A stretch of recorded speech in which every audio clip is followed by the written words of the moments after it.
പക്ഷെ ഒന്ന് രണ്ട് കാര്യങ്ങൾ പെട്ടെന്ന് സൂചിപ്പിക്കാൻ. ഭരണഘടനാ പദവികളായ വനിതാ കമ്മീഷനും യുവജന കമ്മീഷനും എന്നെ വേട്ടയാടാനും ഒരു അഭിപ്രായം പറഞ്ഞതിന്, നിലപാട് പറഞ്ഞതിന് ജയിലിൽ പിടിച്ചിടണം എന്ന് പറയുന്നത് അന്യായമാണെന്ന് എനിക്ക് തോന്നില്ലേ? അഭിപ്രായത്തെ അഭിപ്രായം കൊണ്ടല്ലേ നേരിടേണ്ടത്, നിലപാടിനെ നിലപാട് കൊണ്ടല്ലേ നേരിടേണ്ടത്. അങ്ങനെ അഭിപ്രായത്തെ അഭിപ്രായം കൊണ്ട് നേരിടുന്നതിന് പകരം ജയിലിൽ പിടിച്ചിടും എന്ന് ഭീഷണിപ്പെടുത്തുന്നത് ഒരു കമ്മീഷന്, വനിതാ കമ്മീഷനോ യുവജന കമ്മീഷനോ ചേർന്ന കമ്മീഷൻ എന്ന് പറഞ്ഞാൽ നിങ്ങൾ പലർക്കും അറിയാം കോടതിയാണ്. കമ്മീഷൻ എന്ന് പറഞ്ഞാൽ കോർട്ട് തന്നെയാണ്, ഒരു സിവിൽ കോടതിയുടെ അധികാരങ്ങളൊക്കെ ഉണ്ട്. അപ്പൊ ആ കമ്മീഷൻ അങ്ങനെ ജയിലിൽ പിടിച്ചിടുമെന്ന് ഞാൻ പറയുന്ന വാദങ്ങൾ പോലും കേൾക്കാതെ, എന്റെ മറുപടി പോലും കേൾക്കാതെ പറയുന്നത് വളരെ വേദനാജനകമാണ്. എനിക്ക് രണ്ടുപേരെയും കുറെയൊക്കെ വേദികളിലൊക്കെ പോയി അറിയാം. എനിക്ക് വളരെ ആദരണീയരായ വനിതാ കമ്മീഷനോടും യുവജന കമ്മീഷനോടും അഭ്യർത്ഥിക്കാനും പറയാനും ഉള്ളത് ഇത്രമാത്രമാണ്.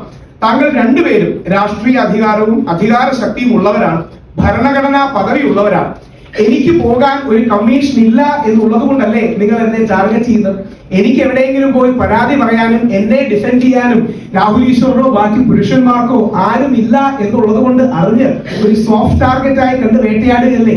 മാധ്യമങ്ങളുടെ മുമ്പിലാകട്ടെ പൊതുസമൂഹത്തിലാകട്ടെ അങ്ങനെ ഒരു വേട്ടയാടൽ ശരിയാണ്. പലപ്പോഴും ഈ നാട്ടിലെ പുരുഷന്മാർ ആ അർത്ഥത്തിൽ ലീഗലി അനാഥരാണ്, ലീഗൽ ഓർഫൻസ് അഥവാ നിയമപരമായി അനാഥരാണ്. നമ്മുടെ നാട്ടിൽ കോടതികളുണ്ട്, ഹ്യൂമൻ റൈറ്റ്സ് കമ്മീഷൻ ഉണ്ട്, എന്നിട്ടും എന്തിനാ വനിതാ കമ്മീഷൻ?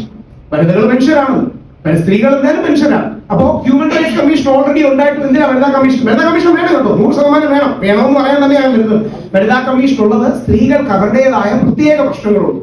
കോടതിയിലും പോലീസ് സ്റ്റേഷനിലും പോകാമെങ്കിലും കുട്ടികൾക്ക് ബാലാവകാശ കമ്മീഷൻ എന്തുകൊണ്ടാണ്? കുട്ടികളുടെ പരാതികൾ പെട്ടെന്ന് പരിഹരിക്കാനും കുട്ടികളോട് ഒരു ഫ്രണ്ട്ലി അപ്രോച്ച്, അവർക്ക് മെന്ററിങ്, സ്ത്രീകളെ സപ്പോർട്ട് ചെയ്യാനും സ്ത്രീകളുടെ മെന്ററിങ് ആൻഡ് കൗൺസിലിങ്ങിനൊക്കെ വേണ്ടിയാണ് വനിതാ കമ്മീഷൻ. അതേപോലെ ഒരു യുവജന ഒരു പുരുഷ കമ്മീഷൻ, മെൻസ് കമ്മീഷൻ വേണം. അതില്ലാത്തത് കൊണ്ടാണ് രാഹുൽ ഈശ്വറിനെയോ മറ്റാരെയോ വേട്ടയാടാൻ അവർക്ക് കഴിയുന്നത്. ജയിലിൽ പിടിച്ചിട്ടാലും പുരുഷന്മാർക്ക് വേണ്ടിയും കുടുംബങ്ങൾക്ക് വേണ്ടിയുള്ള ഈ നിലപാട് തുടരും, വിമർശനം തുടരും, പോരാട്ടം തുടരും.